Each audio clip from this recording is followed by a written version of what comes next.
അടുപ്പിൽ വെച്ച് വേവിക്കാൻ നിൽക്കുകയാണ്. പിന്നെ നമുക്ക് അടച്ച് വെച്ച് ഒരു 3 മിനിറ്റ് ആവി കയറ്റി വേവിക്കാം. ഓക്കെ, നമ്മളിത് കുടഞ്ഞ് ചേർക്കണം.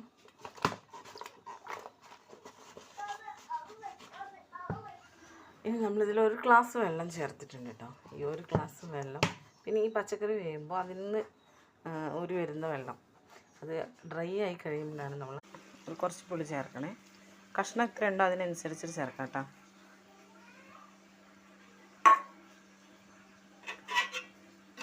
ഇനി ഒന്ന് മിക്സ് ചെയ്ത് കൊടുക്കണേ.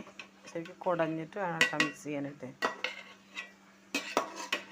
ജീരകം, പച്ചമുളക്, തേങ്ങ. ഇനി മധുരത്തിന് വേണ്ടിയിട്ട് ഒരല്പം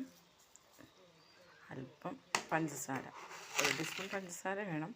ഇവിടെ ഒരു 1.5 ടീസ്പൂൺ പഞ്ചസാര ഇട്ടുണ്ട്.